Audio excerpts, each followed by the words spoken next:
My sister created a family poll called Who's Most Likely to Never Make It, and every single relative voted for me. So I left and years later refused to help the people who mocked me when they begged for help. The group chat was originally called Family Vibes Yellow Heart. And yes, the heart emoji was my sister's idea. I always thought it should have had a disclaimer, not responsible for damage caused by emotional whiplash or favoritism-induced migraines. Growing up in our house was like being cast in a reality show you didn't sign up for. And no matter what you did, someone else got the confetti. That someone else was almost always my sister Cassidy. Cassidy was the kind of person who got a standing ovation for breathing. She could burn toast, and Dad would say it's because she's experimenting with culinary boundaries. I'd cook dinner for the whole family and get asked where the salt was. She was a varsity cheerleader student council VP and once got a participation award in science class for remembering her own name. That last one became a framed plaque in the hallway. Meanwhile, I was the kid who once tripped on stage during a spelling bee and got laughed at for a week straight, including by Mom. By the time I hit 17, I'd stopped trying to be seen. If I mowed the lawn, I was told I missed a patch. If Cassidy blinked, they said she had great emotional depth. The jokes in our family weren't harmless either. They were the kind of jabs that came with a smirk but cut deep. Like when I got my first part-time job fixing bicycles at a local shop and my uncle deadpanned, "Well, at least you'll always have work." People never stop breaking stuff. They all laughed. I didn't. But I stayed quiet. I always did. After high school, while Cassidy went off to her fancy university with a new car and a prepaid apartment, I stayed back and enrolled in a local trade school, welding to be specific. I liked the sparks, the noise, the fact that something broken could be fused back together permanently. It felt poetic even if nobody else thought so. My dad grunted when I told him, "Well, someone's got to fix the world's broken junk."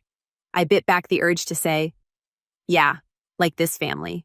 But I kept that one in the vault. Still, I worked hard. I didn't ask for handouts. I didn't post about my progress. I just showed up to class, worked odd jobs at night, and saved every cent I could. And the more I grew up, the more I noticed how I was treated like a walking cautionary tale. Anytime something went wrong, a cousin dropped out, someone got arrested, someone flopped a midterm, it was, "At least you're not ending up like Wes." It became a phrase, a punchline, and not just behind my back. That's the part people don't get about. Harmless teasing. When it's every day, every dinner, every family call, it starts feeling like a verdict, like you're being sentenced to failure, even if you haven't failed yet. I told myself it didn't matter that I'd make it out one day, and they'd realize they were wrong. But deep down, I kept hoping for something, anything, that would make them say, "We were wrong about you." It never came. Then, during one regular Tuesday, in the middle of a group chat argument about potato salad, don't ask, Cassidy dropped a poll into the chat. Who's most likely to never make it? Options: Wes. Wes. Wes. Wes. Yeah. She didn't even try to be subtle. The family laughed, reacted with crying emojis. My end wrote haha savage face with tears of joy. My dad added better vote before Wes sees it. Spoiler, I already had. What stung the most? Every single person voted. Not a single one hesitated. Not even the people who used to babysit me. Not even Mom. I stared at the screen, not knowing whether to laugh or cry. But I did either. I just slowly backed out of the chat. No dramatic exit, no screw you message, no mic drop, just silence. And I never came back. The funny thing about silence at first, it's deafening. Then it becomes peaceful. After I left the family chat, my phone felt lighter. No more pings from Aunt Marcy posting Minion memes. No more Cassidy sending TikToks captioned, "This is so you," of people falling face first into concrete. And no more passive-aggressive comments from Mom like, "We haven't heard from you lately. Are you doing okay or just hiding again?" I blocked them all one by one. No drama, just clean cuts. Then I got to work. Trade school was brutal in its own way. Early mornings, welding through foggy goggles, blisters on my fingers, burn marks I'd learned to stop crying about. But it was mine. No one could take that away. My instructor, Daryl, a gruff ex-Navy guy with a voice like gravel and a heart bigger than most golden retrievers, became the first adult who looked me in the eye and said, "You've got a good eye, kid. Clean weld. You're learning fast." I almost cried over a weld, because no one in my family had ever said that about anything I did. Not once. I worked nights at a gas station, crashed in a shared apartment with three guys who survived off Ken Chile and Mountain Dew, and spent weekends fixing lawnmowers for cash. Roommate number one only communicated in grunts. Roommate number two had a pet snake that somehow kept escaping. Roommate number three once microwaved a metal fork. We lost the deposit that week. One weekend, I built a custom fire pit for a local couple's backyard. The wife cried when she saw it. The husband tipped me $100 and said, "You're going places." Weird, right? How total strangers can spot the spark in you faster than your own blood. Every now and then, I'd get curious. I'd peek at Cassid's social media. Still the same perfect angles, fake laughs, hashtags like hashtag power couple and hashtag boss energy under heavily filtered photos of her and Evan, her husband, the guy who got a full-time job at her dad's firm right after they got engaged. Nepotism, probably, but that's a whole other side story. She posted every little thing: when she got a dream client at her marketing job, when she got an almond milk sponsorship, even when their dog got a tooth pulled. It all had to be public. Meanwhile, I was quietly stacking wins. I finished top of my class, got certified in pipe welding and metal fabrication, took a job with a local contractor who let me rent a room above his garage for cheap. The place was dusty, the water pressure was sketchy, and the toilet ran like it was training for a marathon. But it was mine. My name was on the lease. My tools were lined up like soldiers. And every project I touched stayed fixed. Every scar on my hand was a badge. And still not a single message from anyone in the family. Not a, "Hey, where have you been?" Not even a birthday text, which honestly was fine because for the first time in my life, I wasn't trying to earn their approval. I wasn't waiting for applause. I was just living. And then came the moment that changed everything again. I was under a carport fixing a steel frame for a client's side deck when I got a message on Instagram from Cassidy. Just her name popping up made my stomach turn. I hadn't heard from her in a year, not since the poll. Her message: "Hey, Wes, got a weird question for you. No apology. No, how have you been? No shame. Just got a weird question for you. I almost didn't open it, but I did because part of me wanted to see how deep the rabbit hole went." I opened the message. "So this is awkward. Evan's in between jobs right now. Grimacing face. Any chance your work is hiring?" That was it. 12 months of silence. A family poll where I was voted most likely to fail. And now, out of all people, Cassidy was reaching out so her husband could get a job from me. No. How have you been? No apology. Just a casual emoji and a favor. I stared at my phone like it had just insulted my entire bloodline because Evan was the golden retriever in human form who used to call my career path manual peasantry. He wore loafers to backyard BBQs. Once told me, and I quote, "You know, welding is cool and all, but it's not scalable. You should think bigger." This man who wore a Patagonia vest like it was body armor and unironically called himself a thought leader wanted to work under me. Oh, the poetic symmetry. And the thing is, I actually was hiring. 3 months back, I'd made the jump, took a loan, leased a shop, registered my own business, iron and ember welding company, clean, solid, and fully mine. We started with basic fence repairs, deck frames, and garden trellises. Now we were doing custom gates, patio installs, even some commercial railing work. We were booked 2 months out. I had 2 full-time guys, a part-timer, and enough tools to build a tank if someone paid for the metal. Nobody in my family knew. Not because I was hiding, but because they'd never asked. I sat there in the shop's little break room, half laughing to myself as I reread Cassid's message. I even looked over at our job board, every date filled with clients I'd earned through word of mouth, not hashtags or family plugs. Cassid's timing, chef's kiss. My first instinct was petty. I wanted to reply with, "Most likely to fail is hiring," or maybe send her a link to a fast food application and say, "Start here, humility 101." But something in me held back. Instead, I went to my crew group chat and typed question. "Would you hire someone who once laughed at your career, called it fixing junk, and now wants a job from you?" Dylan replied first. "Only if we get to weld their ego shut," Mike chimed in. "Is it that guy with the vest? I knew he'd break." I grinned.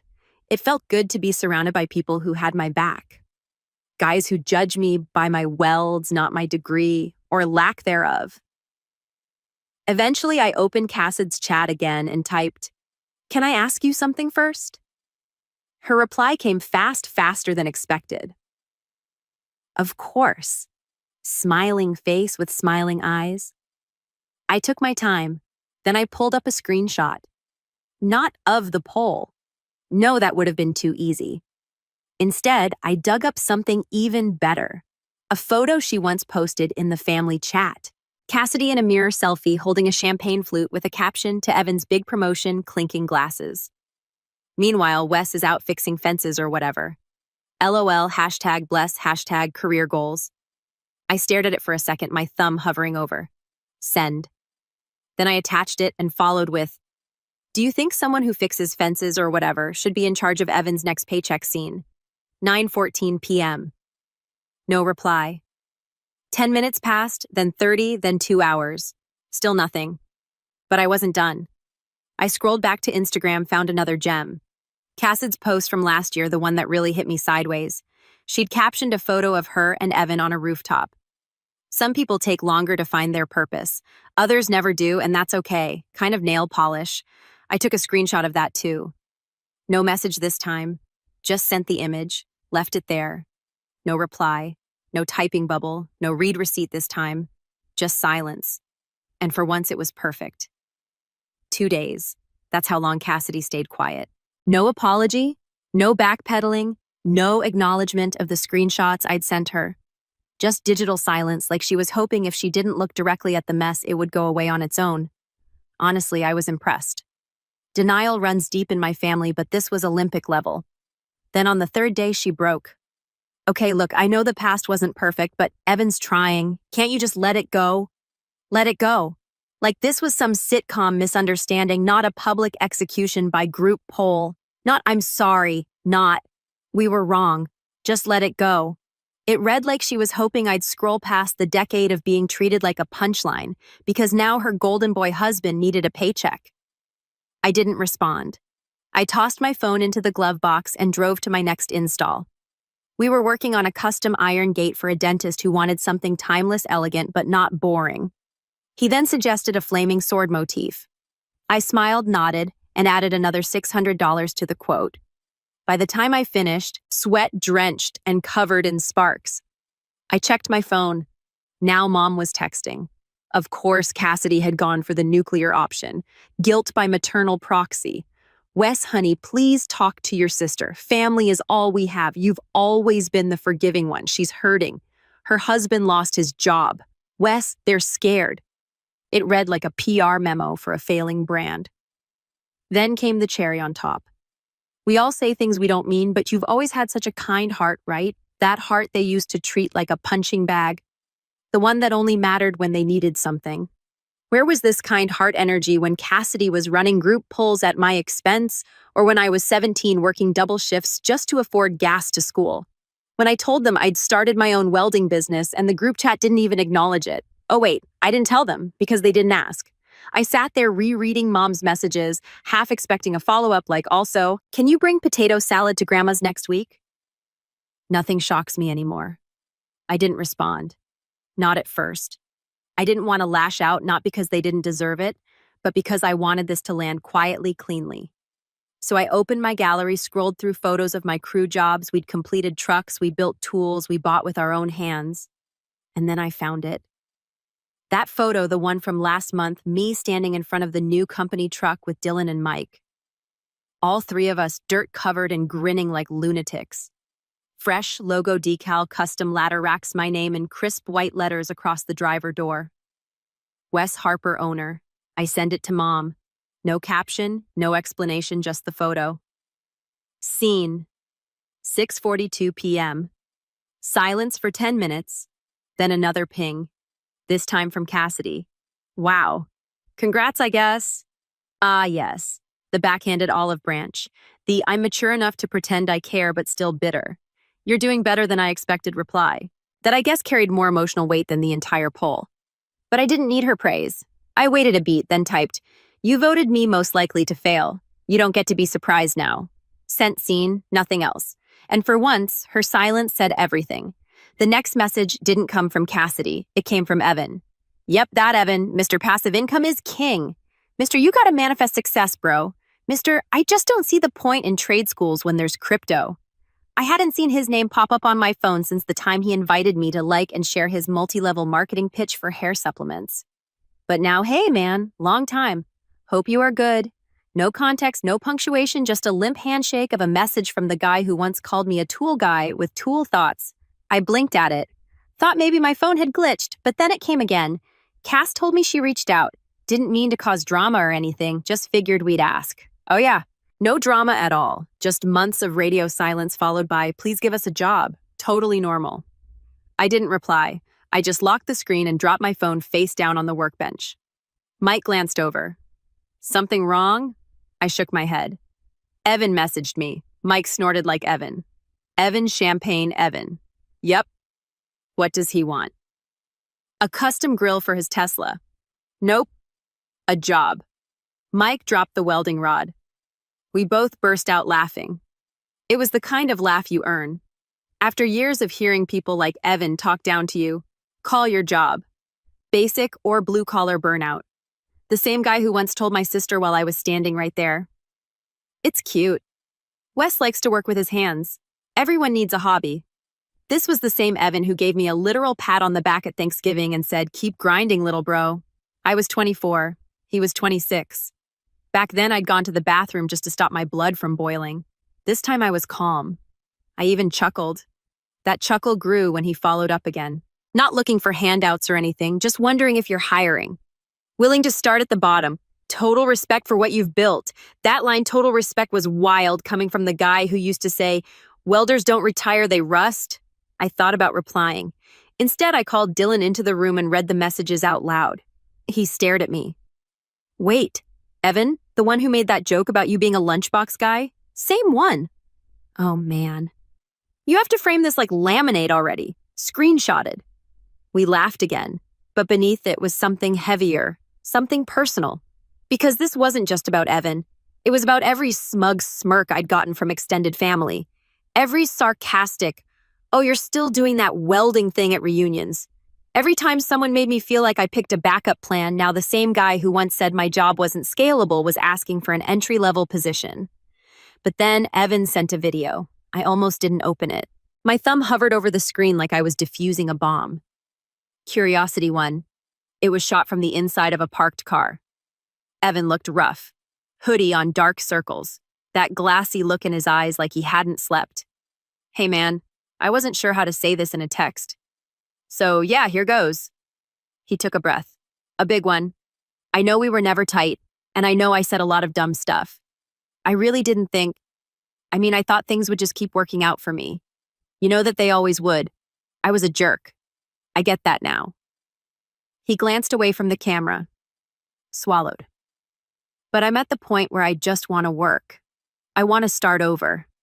And I figured if anyone gets that, it's you. There was a long pause at the end, like he was waiting for himself to say something wiser, but nothing came. Then he ended it with, even if you say no hard feelings. I just had to try. The video ended. I stared at the screen for the first time since this whole thing started. The poll, the DMs, the guilt texts. I didn't feel angry. I didn't feel smug either. What I felt was simple weight. The weight of everything people like Evan never saw. The nights and drafty apartments, the gas station, shifts, the burns on my hands, the silence from my own family.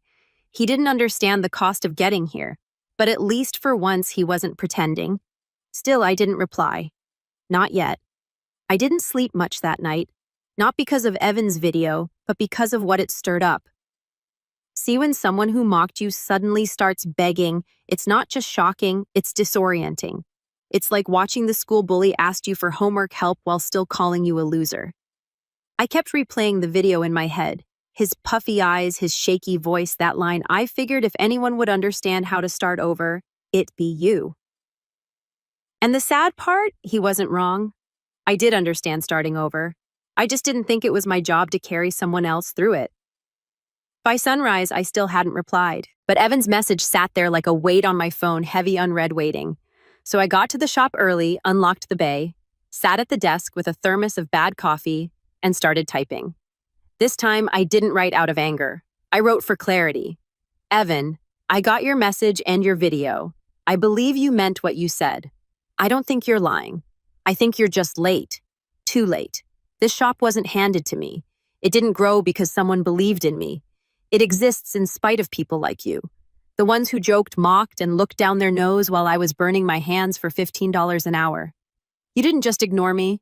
You actively laughed at me. So no, I'm not hiring you, not because I'm mad, but because I've built something I'm proud of. And I won't risk that by letting someone in just because they finally figured out I'm worth something. I wish you luck, but this door is closed. I stared at it, reread it twice, then hit send. The message turned. Seen. Before I even put the phone down, nothing came back. No thanks for considering. No, I understand. No apology, just quiet. And for a moment, a small one, I felt a twinge of guilt. The kind of guilt people like me carry even when we've done nothing wrong. But it didn't last long because an hour later, Dylan came into the shop holding his phone, eyebrows raised. Dude, he said. You see Cassid's story? I already knew it was coming. I pulled out my phone and checked. Sure enough, black screen, white text, dramatic energy. Some people get a little success and suddenly forget where they came from. Karma keeps receipts. No names, no tags, but everyone who followed her would know. Classic Cassidy, always the victim, even when she lit the match herself. I didn't respond. I didn't even screenshot it, but it stuck in my chest all afternoon like a mosquito bite. I couldn't scratch. Later that night, after we closed up the shop, I sat in the dark parking lot with my seat leaned back, listening to the quiet hum of the city. That's when my phone buzzed again. This time it was from Mom. One line. Wes, what happened to your heart? I stared at it. Something about that sentence made me clench my jaw, not in anger, but in disbelief. Because for years, I was the one with the too big heart. The one who forgave, gave second chances, didn't complain when they overlooked birthdays or skipped milestones. They loved my heart when it was working for them. Now that it had boundaries, suddenly it was broken, so I typed back. It's still here, Mom. It just finally beats for me. Sent delivered. Seen. No reply. But this time, I didn't need one. I wasn't planning to go public.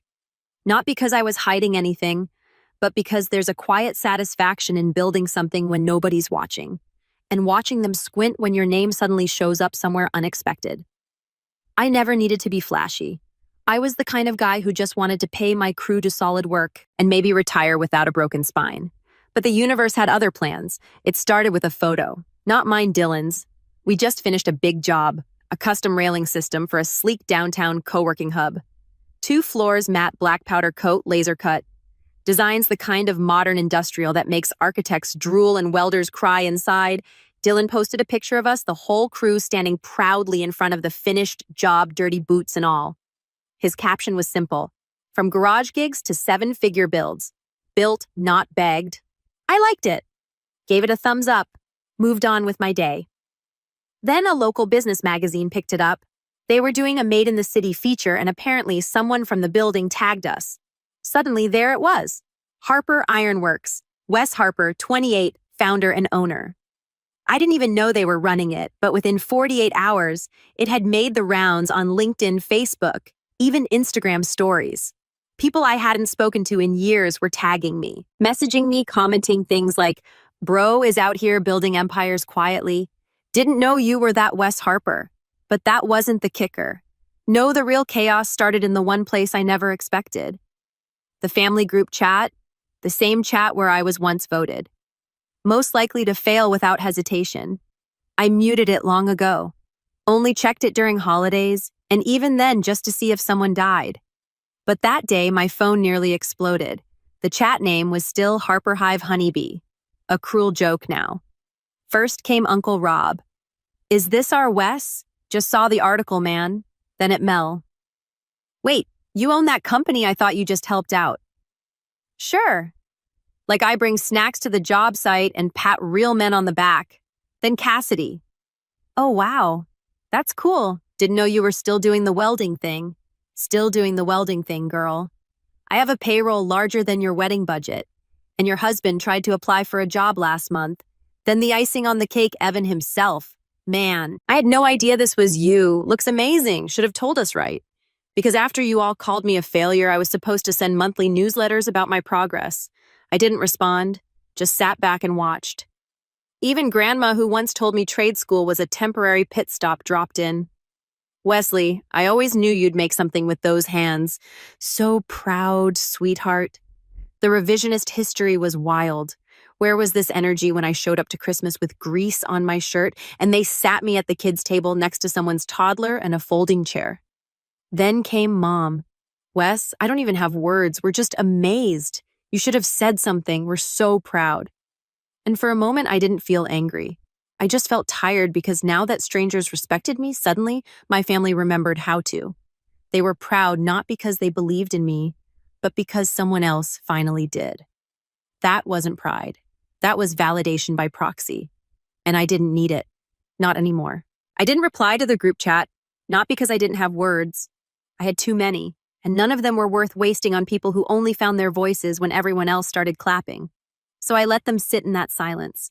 Let the Harper Hive Honeybee group chat flicker out message by message like a dying campfire. Cassidy stopped replying after her. That's cool comment. Evan didn't follow up after his. Should have told us, lying moms. We're proud. Sat there at the bottom. A final attempt to rewrite the past in a single sentence. But you can't undo a pull with a compliment. Especially not when I still remember sitting on my cot in that broken-down apartment, watching them joke about me in real time like I wasn't even reading it. So yeah, I left it alone.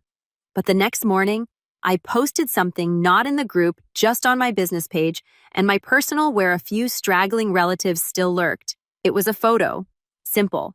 No people, just clean architecture and a new sign being installed above the entrance of a brick building. Harper Ironworks. Second location coming soon. Under it, the caption built from every "You'll never make it." Thanks for the motivation. No names, no tags, no bitterness, just truth. And man, that was the loudest silence I'd ever heard. Within the hour, Cassid's karma story disappeared. Evan changed his profile from marketing pro hustler mindset to just dog dad vibing. And Mel posted a quote about jealousy within families vague enough to look inspirational, specific enough to be guilt. But no one said a word to me. And that was fine because later that day, something unexpected happened. I got a DM from someone I barely knew. Max, my youngest cousin. We'd never been close. Last I remembered, he was still in high school, always quiet during family gatherings, usually glued to a phone while the adults talked over dinner. His message. Hey Wes, just wanted to say I saw what happened. The poll, the group chat, all of it. I remember it. I didn't vote. I just left the chat. Then he added, you made me feel like I could actually go for what I want. I'm applying to a welding program next month. Hope that's okay. That one hit different. I sat there for a minute rereading it. This whole time I thought I left without a word, but turns out silence makes its own kind of noise, especially to the people listening the closest. I replied, Max, it's more than okay. Let me know if you ever need gear advice or a place to shadow. I got you, he replied almost instantly. Seriously. Thank you, man. You don't know what that means. But I did, because I remembered what it was like to be the one who wasn't picked, who sat in the corner of family functions quietly dreaming while everyone else passed around praise like hors d'oeuvres and somehow always skipped your plate. I didn't need validation from the people who voted me out. What I needed was to know that maybe I wasn't the only one who saw through the fake smiles and selective support. And Max, he saw it too. That night, as I was locking up the shop, Dylan passed me with a smirk. You see your sister's new profile banner? He said. Nope. He handed me his phone. It was a quote. Sometimes the people you overlook build the bridges you'll need later. I raised an eyebrow. Trying to be deep now, Dylan shrugged. Or guilty. We both laughed. I didn't screenshot it. I didn't reply. I just turned off the lights, locked the door, and looked back at the glowing sign above the shop. They tried to vote me out, and now they scroll past my name every time they open their phones.